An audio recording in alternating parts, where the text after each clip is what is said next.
Hey everybody, haven't been on in a while. I always get on when something profoundly happens to me that I think that I can use to have a discussion with you, that I think would help you in your healing or just the everyday, because it's getting tough right now. The energies are off the charts and people are just losing their minds. And I've recently had a couple experiences that have taught me the profound benefit of respecting your own dignity and your own space and the sovereignty of where you stand.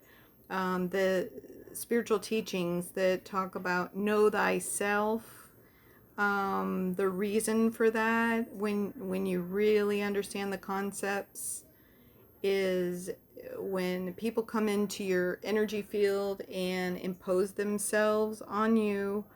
How will you respond when there's an insult? Yeah, that one's tough, everybody. We're all human. We want to lash back. We want to go get them. You want to hurt the person that hurt you. It's in our nature. But what I'm trying to get you to rethink is what I've been learning with Matt Kahn. He's on YouTube, by the way. Check him out. Is that the whole game, what we're doing here, this Earth School that we're in, it's the whole game is how will you respond? That's the game. And when you're looking at a frequency and you're looking at getting mad and angry, and you have every right to, I am not going to tell you that when somebody hurts you that you should feel okay about that. But how will you respond? I know in the past someone's assaulted me and I've gone right after them. So and so, how dare you? You don't treat me like that. Well, what I recently uncovered about myself, and I think I passed a test, that's why I'm so excited I had to come on and tell you, is that when somebody trespasses against you and your response is hearing that they're unhealed. Why else do people come at you with anger, frustration, and they want to hurt you? Has nothing to do with you. Has everything to do with their journey. I know we've talked about this before, but what an amazing lesson. Somebody came at me with their stuff, imposed it on me, so they gave me shame. Yeah. Heard my story and shamed me over my tears. Yeah. They were supposed to be helping me heal. Well, their idea of helping me heal was to shame me into silence and learning that it's not okay to cry and get over it. Drop your story. That's the worst thing you can ever say to somebody. Don't you ever do that. That's like telling a baby to stop being such a baby. Is that ridiculous? Yeah. We are emotional human beings. We need a safe place to express what has happened to us in our lifetime. Friend, person who says they're going to come in and listen to your story and then interrupt you and tell you you're not healed, you're crying too much. Okay, that's not okay. And it took me about 2 days to process how angry it made me feel, that I felt like this person was my friend and coming at me like it helped me heal, and then basically just lambasted me. It's not okay to do that to somebody. But the way I handled it was I realized the information she was giving me was coming from her journey, her issues, her problems. She was putting it on me. So I took the high road. I sent her off with compliments. I sent her off with an abundance of feeling like she did an amazing job. And now I've remained silent over my anger, and I'm struggling with that. Like, do I tell her you really hurt my feelings, or do I let it go? Most people would go after her. Most people would stand their ground and say, you don't get to trespass against me like that. I'm struggling with it because that's the old way for me to handle it. The new way is to send her off with compliments, thinking she was an amazing, and everything was great, and bye. Well, in my mind, I'm thinking, bye forever. I don't ever want you around my energy. You're not safe for me. You know what I mean?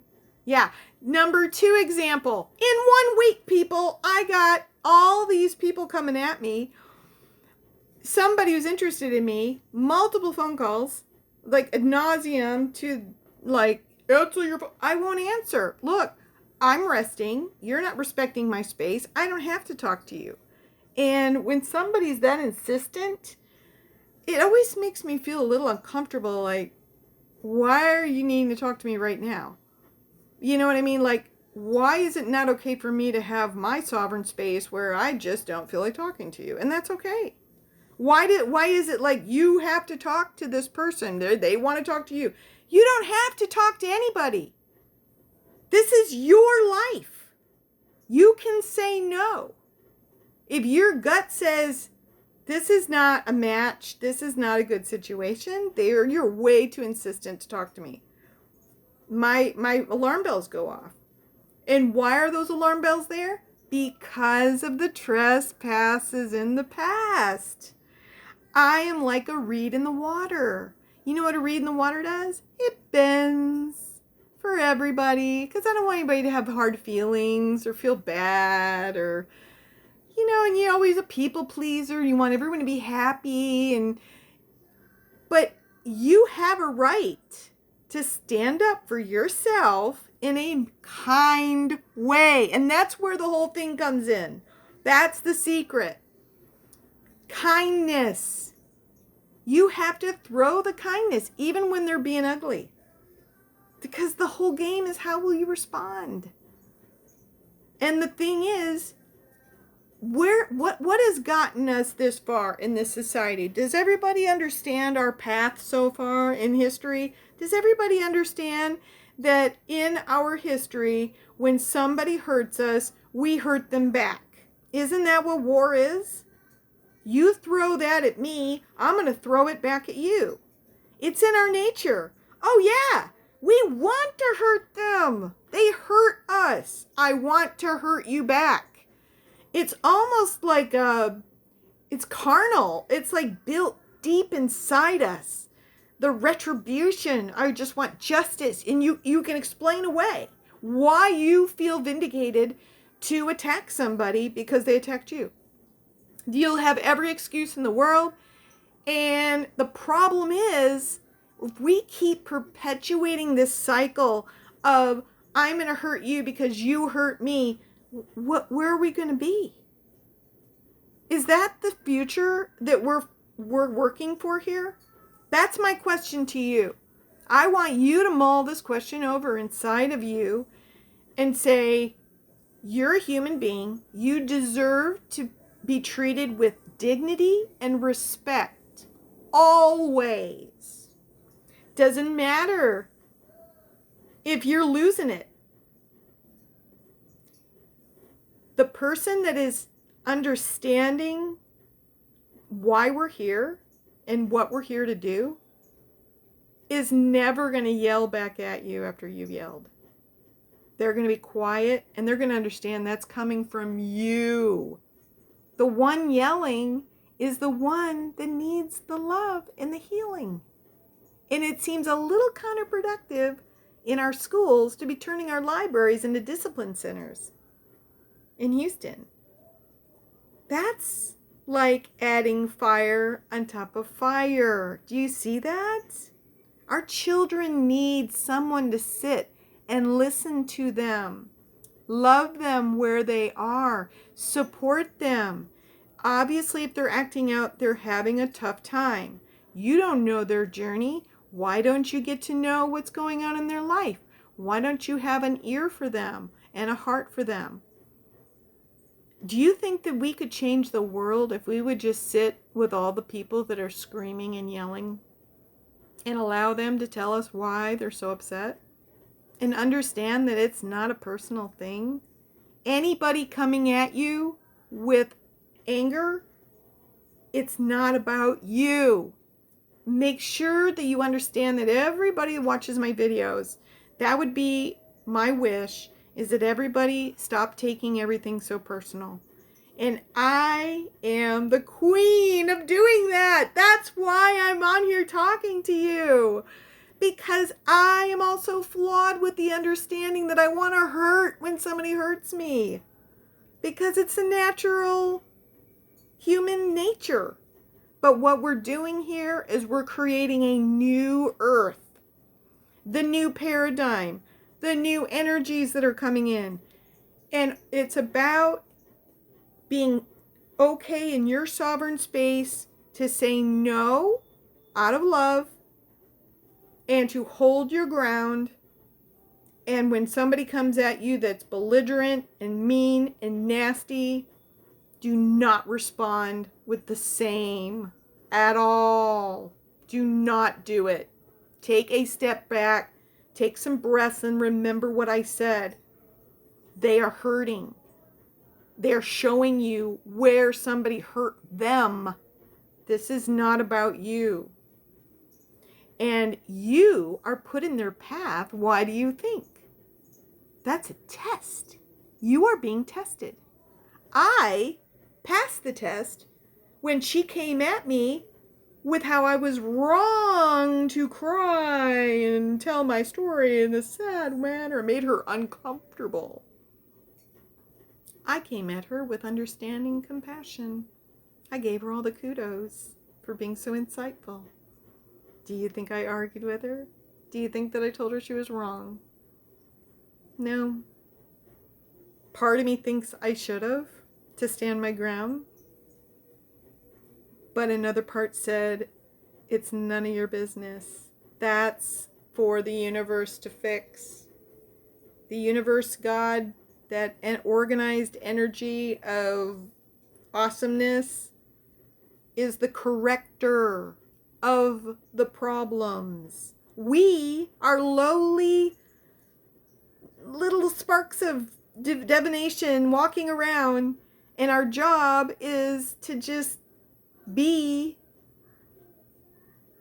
You don't allow somebody to abuse you or trespass all over you. You stand your ground. You remove yourself from that situation. Don't ever let somebody. I've been there. Yeah, that's fun, isn't it? When somebody's just like, you're just a terrible person. Let me tell you why. And they just chop you up. That's your cue to exit the situation. Every human being deserves to be treated with dignity. Every single one. The homeless guy on the sidewalk, the guy in prison, the murderer. Do you know that our prisons are full of unhealed, traumatized people? And look what our society does with them. Throws them away. Aren't we the throwaway kings? Yeah. If your appliance breaks, you throw it away. This is a whole new paradigm. It's not been like this. This is the modern age. We're so advanced. Yeah. I beg to differ. I see it as a weakness. I see, why do you build junk? China. Why do you buy the junk? America. Why do you throw away the junk? Everybody. We're all in this cycle. If it's broken, you throw it away. We're doing that to our people. Can you imagine a human being, that baby that comes into the world, that pure essence of soul, gets trespassed and abused and cut down his whole life. So he grows up angry and he wants that vindication, the justice we're talking about here, people. And he goes out and he shoots everybody up, taking all these people out with him. But he now feels vindicated because he's fulfilled why he was angry. And what do we have? A bunch of sad parents. And a cycle continues over and over and over. And we think, oh, we just got to find him and throw him in the prison. And then we're safe. Oh, yeah. Everybody agrees. Oh, yeah, we're doing a good job. That's the way to handle it. Yeah. If they can't behave themselves, put them in timeout. Yeah. Well, here's the problem. You have all these unhealed, traumatized souls that are just stewing in their juice. It's just getting mucky, yucky, yucky. Where's the rehabilitation? Where is the love and understanding? Where is the helping them on their journey to see where killing somebody didn't fix the problem? Have we not learned that from war? When has it ever fixed the problem to murder a bunch of people? How does that fix anything? We continue the same thing over and over and over. When is it going to stop? Who's going to be the one that says, wait a minute, we've been doing this for thousands of years. This isn't working. How is this working? All we have are a bunch of unhealed, traumatized souls rotting in a jail that we got to pay for. I'm not saying I have all the answers, but I'm saying maybe we're going about it wrong.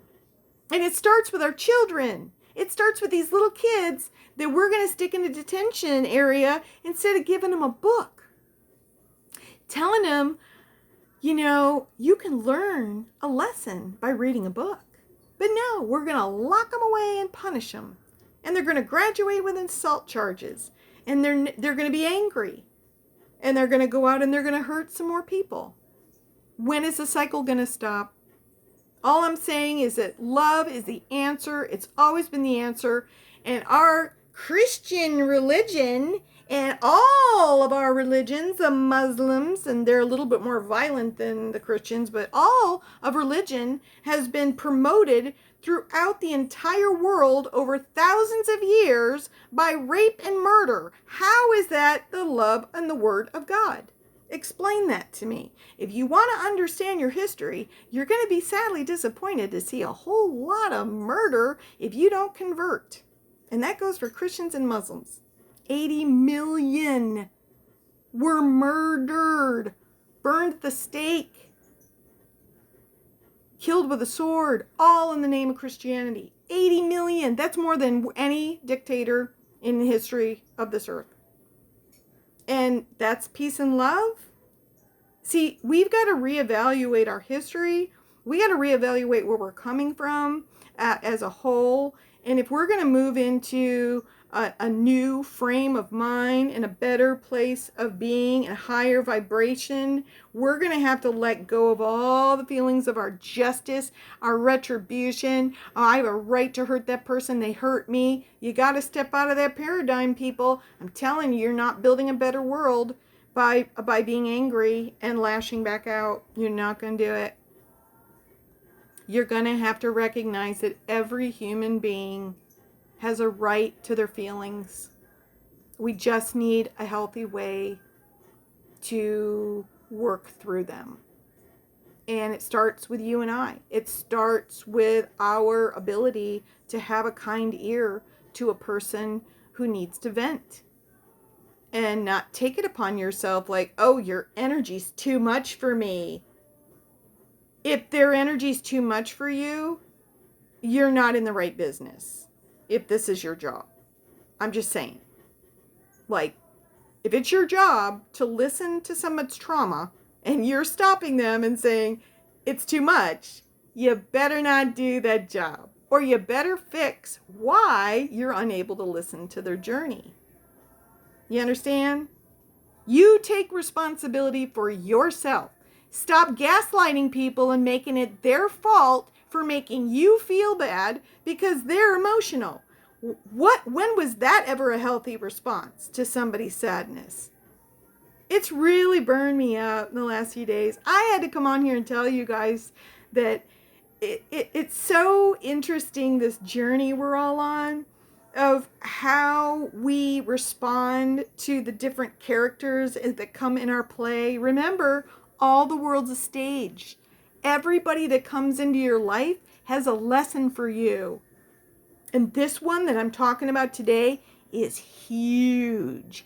I think that if we could find our compassion and display our kindness. Remove ourselves if you're uncomfortable. Don't go into that job if you can't handle somebody's sadness. Allow people to talk about why they're sad. Allow people to express themselves. Do you know how therapeutic it is to be heard, to be listened to be validated, and say, I hear you. I hear your sadness. I hear your anger. I'm so sorry you feel like that. I really am. And realize they're not coming at you because it's your fault. It's coming from them. And they just need to express it. And you just need to be a kind ear. But like I said, treat them with dignity. Treat them with respect. Just don't take abuse. Call it out. Sorry you feel that way, but I am not your target. I will be a kind ear for you, but I will not be in your way to feel your wrath. There's a fine line there, people, and we need to stand our ground. I didn't stand my ground the other day. I was coming at it from love. I feel like I didn't do myself a good service. I should have stood up for myself. Sometimes that's hard to do when you have somebody who's very authoritative and is going to teach you and help you, and they're coming at you from this, like, yeah. It's interesting. You really got to spend a lot of time working deep within yourself, and that deep respect for your journey, your deep respect for your story. When you have deep respect for your story, you will be able to stand your ground with people and not allow them to trespass. I'm still working on it. And we're all human, and we all have our things. And I don't mind telling you that I am not real happy. I'm happy that she walked away thinking really good about herself. I'm mad that I didn't stand my ground and say, you're not doing it right with me. This is not okay to treat me like that. So I want to give you permission to stand in your sovereign space and say, I don't like your tone. I want to hear you. Just stop yelling at me as though it's my fault, because this is coming from you. A lot of people don't want to hear that. A lot of people really want to find everything wrong with you because it's really wrong with them. It's a real tricky thing. It's a psychology thing. It's just really interesting. It's a real hard road, people. I'm telling you, taking the high road is one of the hardest things. I think that I've been on this path for a while. It's really hard to do because it's human nature to want to, how dare you? You want to hurt them back. Nope. It's not the way to go. That's their stuff, not yours. So forgive easily, forgive often, let it go. Try to just get beyond it. Pat yourself on the back if you didn't explode on them. That your response was of love. That's what the goal is here. That's what this is all about. Okay? It's not, I want to be better than you. That's not the game we're playing. And if somebody comes at you, making you feel like they're better than you, and they're going to tell you how it is, just bless them and say, that's great. You know what? Stay in your lane. I'm going over here. Thanks for your lesson. I'm going over here. And that's the best we can do. But I really think that if our society as a whole would get out of this whole mentality of wanting to hurt people back and actually understand that everybody is just really struggling. Do you not feel that? I feel it. Oh my God, everybody's just losing their minds. So give them space, give them love, send them on their way, and you stay sovereign in your space. Anyway, thank you so much for your time. I love visiting with you. It means a lot to me when you leave comments, and stay blessed, everyone.